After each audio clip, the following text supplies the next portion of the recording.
Welcome to the Iron Self podcast, where we jump into health, fitness, mindset, and becoming the best version of yourself. Today with your hosts, Mike and Kayla Minion. Welcome back to the Iron Self podcast. Today we're talking power and speed. I love how sassy you were on the intro there.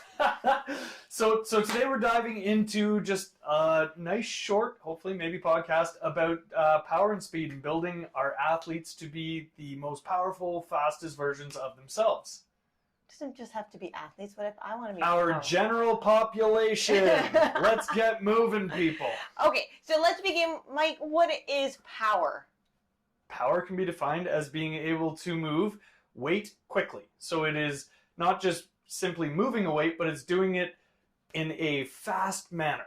Okay, and then what is strength then? Strength is just being able to move the weight. So that is starting out with whatever that load is, a heavy load, and being able to move it regardless of the amount of time it takes to move it from A to B. Okay, so now we've got the definition between power and strength. What is the difference? The difference, okay. So the difference is exactly that. So strength is being super. So think of like the strongman competitions where it doesn't matter how long it takes you to move that weight. Say like a deadlift is a great example.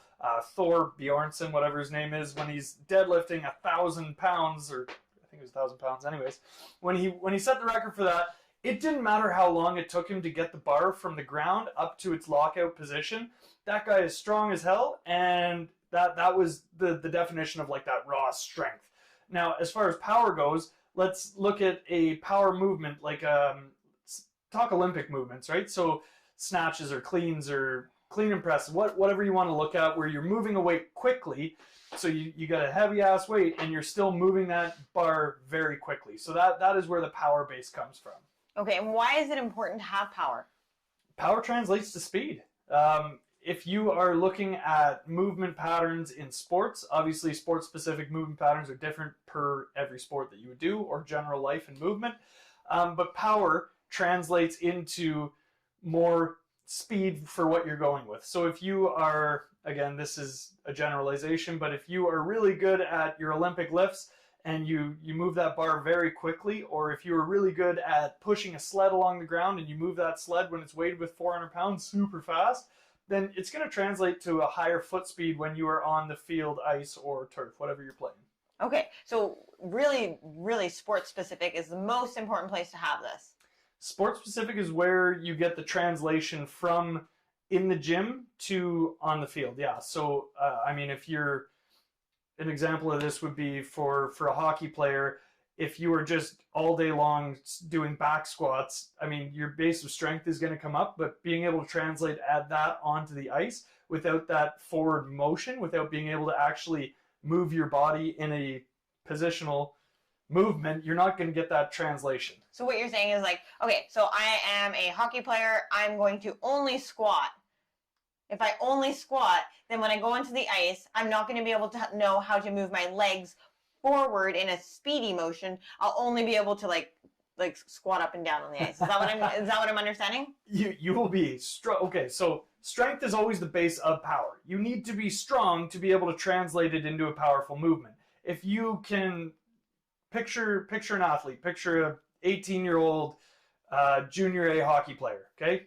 Strong as hell. This guy's been squatting for the last 4 years of his life. He's got quads the size of trees, and he can move quickly. Now, it comes down to a couple different factors. You need to be strong to begin with. So again, being able to do those heavy squats are important. But without the practice, so again, a crazy amount of ice time, right? So if we're doing, bag skates, if you're on the ice all the time and you're skating, that helps for the power translation. Now, what can you do off of the ice that it's going to be something similar? Well, any movement where you're actually getting that forward motion built into it. So this falls into the categories of your sprints. So if you're squatting, you got to be doing some type of sprinting or something where you're doing the motion that you're going to be doing outside of that so that you get that power translation onto your sport. Wonderful. Does that make sense? That makes a ton of sense. I get it. I mean, I hope that I don't just get it because I have an understanding of what you're saying, but it makes sense. So before we kind of dive into exercises to build power, what how would you test what your current power is? Because I think it's really important to know that if you're improving on your power, you need to kind of know where you are to know where you're going and what your goals are. Yeah. So how do you test it? 100%. So the two easiest tests to kind of see where you're at as far as your power goes, or your speed and power, kind of, like I said, I consider them almost interchangeable. If you're generally a very powerful person, it translates well into the world of speed, right? This is the whole idea. When I talk to parents, we get them in and they're saying they want their kid to be the fastest. They need that speed to come up. And you're like, okay, so what you're telling me is you want your kid to be strong and you want them to be powerful and to be able to create force out of a position of power, right? So the best two tests that I use, and that they use this in the NFL, they use this in the NHL, they use it with all the major sporting organizations. First and foremost is a jump test, maximum vertical test. They have crazy expensive things that you can buy, like a Vertex system where you jump up and they got these little spinny arms on there. You tap the highest one you can. They have an even more expensive system called the jump mat, where it actually times your takeoff and you're landing on this mat. So it tells you, based on the amount of time you were in the air, this is how high you jumped. Kind of cool technology. If you do not have access to those things, an easy way to do it, if you have a dark wall, something black, dark, green, whatever it might be, you can put a bit of chalk on your fingers, stand with your, say you're jumping with your right hand to be your reach test. Put your right foot against that wall, reach as high as you can with your finger, mark it on the wall. If you don't have chalk, or if you're using white walls, you can use like a marker, a highlight, or something like that. Easy erase marker for kids so you don't wreck your parents' walls. But again, reach as high as you can, put that marker right on the tip of your finger, and then just touch your wall as high as you can. And then take one step back, and with everything you got, you jump and you tap as high as you can above that line, measure the distance in between. This is your vertical, because at an outreached hand, the top of that finger is the tallest that you can touch. And then once you jump, you're going to touch as high as you can when you jump. So this gives you a good idea of what your vertical is. So maximum vertical is a great denominator of power. The other way that you can do this is kind of look at the speed and power mixture style. So you mark out 40 yards, so 40 long paces, and you have someone time when you start your run until you cross that 40 line mark, and that gives you an idea of how long it took you to get from point A to point B. Awesome. That was great. Great explanation. So thorough explanation. It was thorough, yes. So how long would it take the average person to improve their power? Oh boy, this is a Pandora's box. It could take, it depends on your training schedule. So if you are already playing a sport and you are on the pitch, on the field, on the ice, 3 or 4 times a week, you're already kind of taxed as far as your training goes. And then you add in a little bit of strength training on the side, you might see results a little bit slower. Now, if you're in your off season and you can put the time in to the gym specifically, and you can start to actually build the strength behind the power, then you'll see the results a little bit faster. Now, I'm not saying by any means quit doing your sport and go and strength train every day. There needs to be a balance. But the problem is that even in off seasons, for a lot of, I'm going to use hockey players as an example because they're a lot of who I work with. They love to do summer hockey and summer camps, and they never stop playing hockey. Now, not a bad thing. You need to be able to practice your sport-specific skills, but if you don't take the time to train and to improve on your conditioning, improve on your strength, while you have your off season, I'll call it, in between, then you're going to miss out on those gains in between season. So, right after season, post-season, you want to take a little bit of time to rest, recover, and then you need to get back into a training regimen so that you can actually build your strength in your off-season. So then when you come to your in-season time, you're going to be primed and ready to go.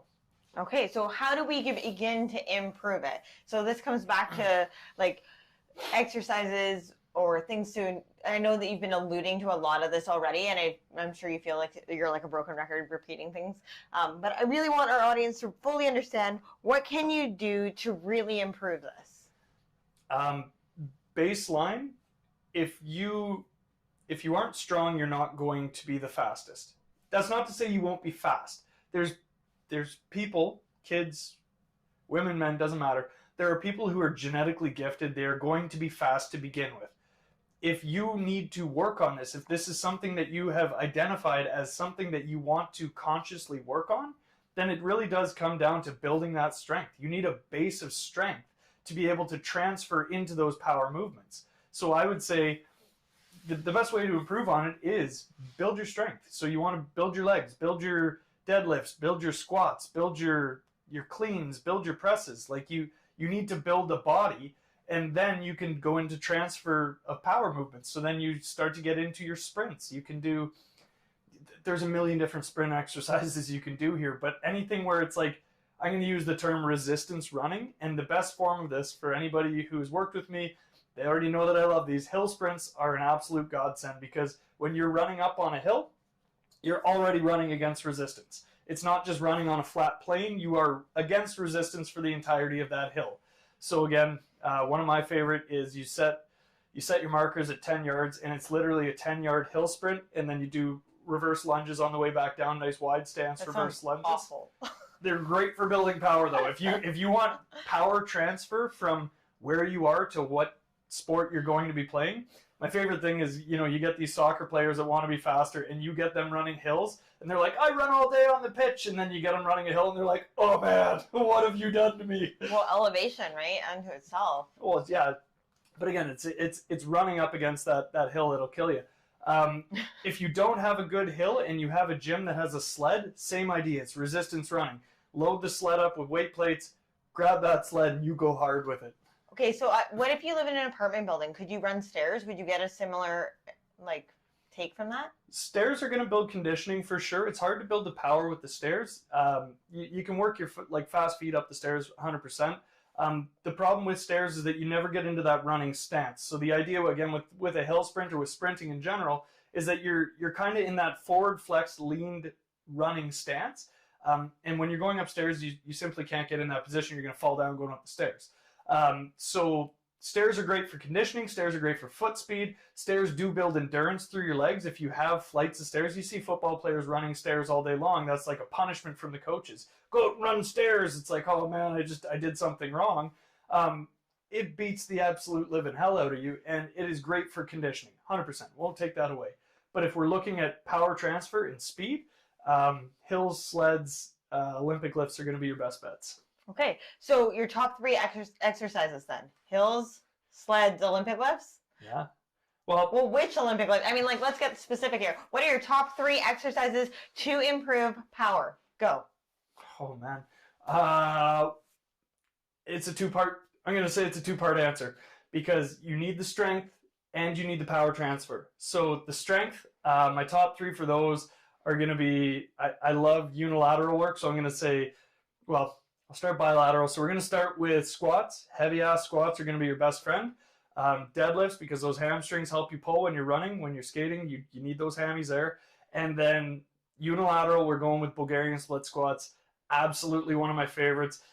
Fun thing with a Bulgarian that you can do is if you load the barbell and you actually have a band attached to your leg, attached to a fixture behind you, especially if you're soccer or anything that involves a kicking motion, you get that Bulgarian to lean back with the bar high and the foot pulled back, and then you come up with a high knee. That is a beautiful exercise. Absolutely destroys you, but builds that power in there too.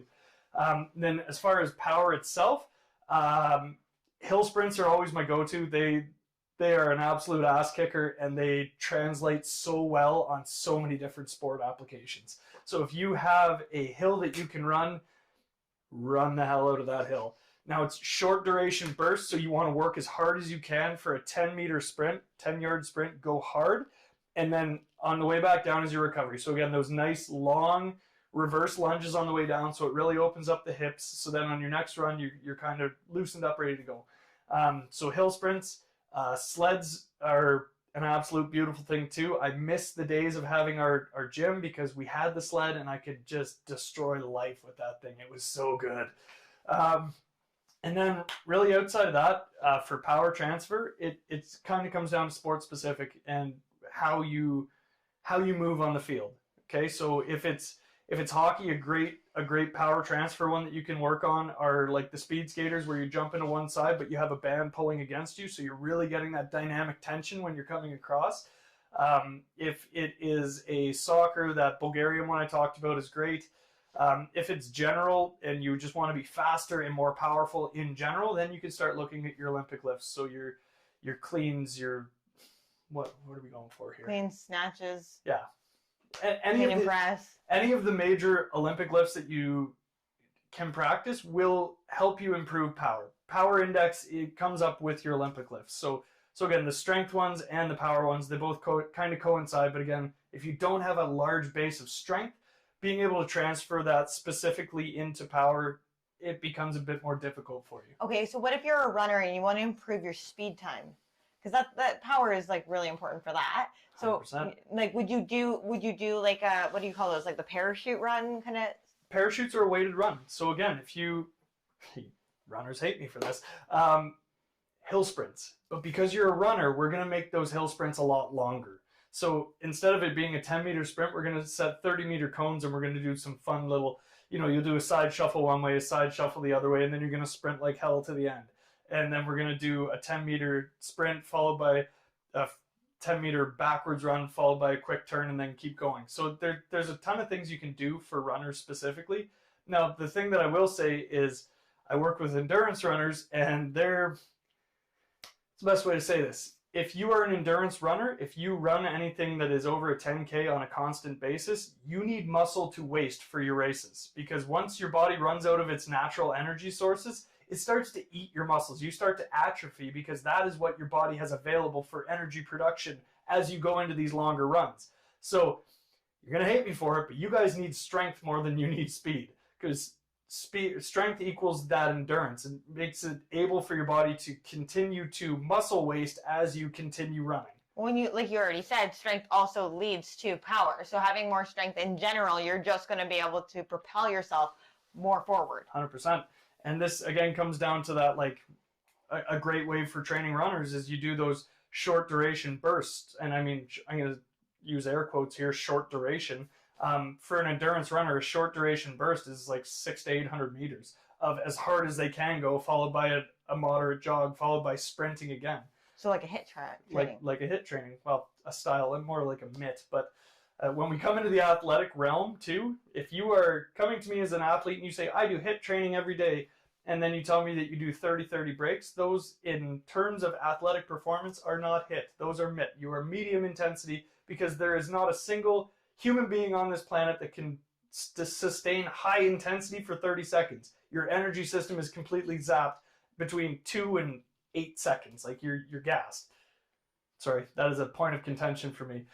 The general population, 100%. If you want to go do your HIIT training and you want to do a minute on, minute off, 30 seconds on, 30 seconds off, the point is you're moving your body. If you're an athlete and you want to be training that specific energy sector, then you need to be within those shorter durations. So it really depends on your sport, and it depends on which energy system is the main use for that sport to really get that sport-specific training. 100%. But I feel like at the end of the day, you're saying in order to get more power, you need to have more strength, and you need to train for that power specifically.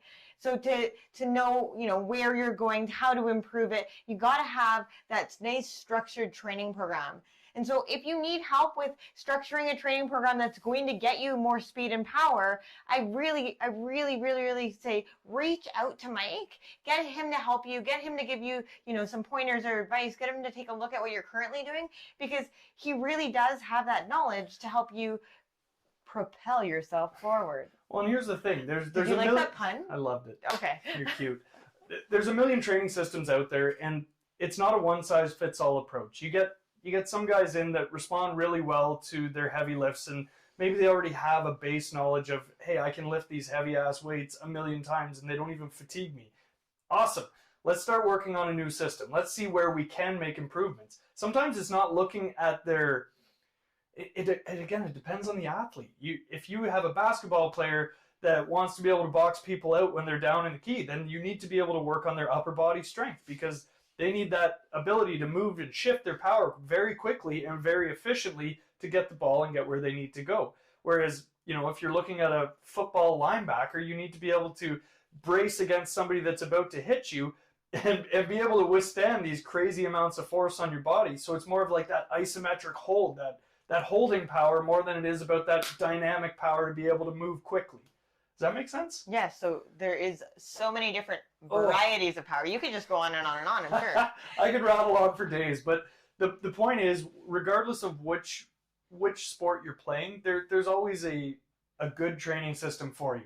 There's no one-size-fits-all approach, and there are a million people online that can help you. And there are a million people online that will tell you they can help you, and then once you get into their programming, you're like, well, what the hell are we doing? We're doing, you have me doing 4 exercises that have nothing to do with my sport, right? So you really have to take a good look. If you're training with somebody and they're training all upper body and you are a power athlete that requires your lower body, that doesn't make sense. If it doesn't make sense, then it's not going to serve you. Totally. Well, thank you guys so much for taking the opportunity to listen today. I hope that you got some great information out of today's conversation, something that's usable, something to propel yourself forward with. Cute. You guys have an awesome day. If you ever have any questions, feel free to reach out. Make sure you share this episode with your friends, your family member, anybody that you think could benefit from learning about power. Have a great day, guys. Bye for now.